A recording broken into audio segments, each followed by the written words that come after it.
আসসালামু আলাইকুম। আজকে আমি রুই মাছ ভুনা করব। প্রথমে মাছটা ধুয়ে লবণ হলুদ দিয়ে মাখিয়ে নেব, তারপর 5 মিনিট রেখে দিব। মশলা রেডি করে রেখেছি, হলুদ, মরিচ, ধনে, লবণ, তারপরে আদা, রসুন, পেঁয়াজ বাটা। এবার কড়াই ভালো করে গরম করে কড়াইতে তেল দিয়ে দিব।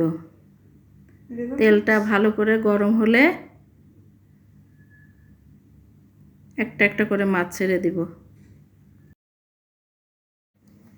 মাছগুলো ভালোভাবে উল্টে পাল্টে ভেজে নেব।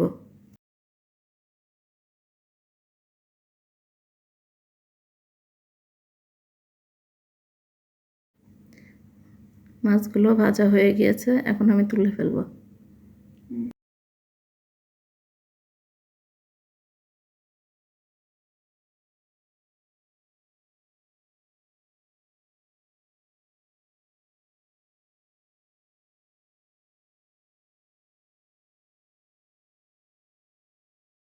ভাজা হয়ে গেলে ওই তেলের ভিতরে পেঁয়াজ দিয়ে দিব।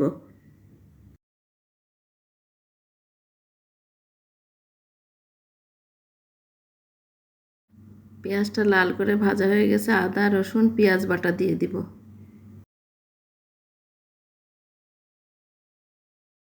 আদা, রসুন, পেঁয়াজটা ভাজা হলে লবণটা দিয়ে দিব।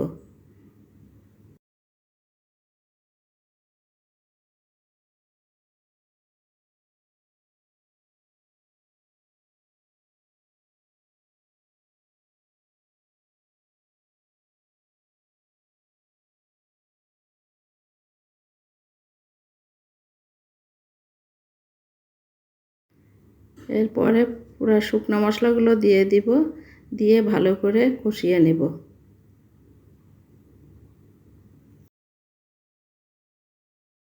বাটিটা ধুয়ে একটু পানি দিয়ে দিব, দিয়ে আবার কষাবো।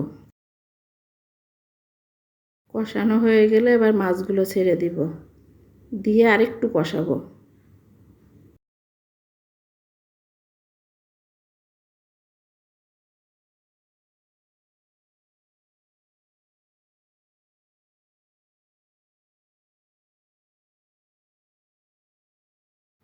কিছুক্ষণ ঢেকে দিব।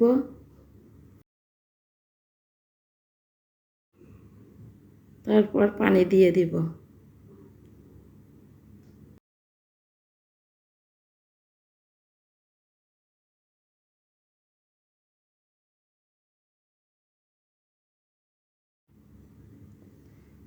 ভালোভাবে ফুটবে। যখন ঝোলটা মাখা মাখা হয়ে যাবে তখন নামিয়ে নেব। মাছটা মোটামুটি রেডি হয়ে গিয়ে ভিডিওটা যদি আপনাদের ভালো লাগে লাইক, শেয়ার, সাবস্ক্রাইব করে দিয়েন।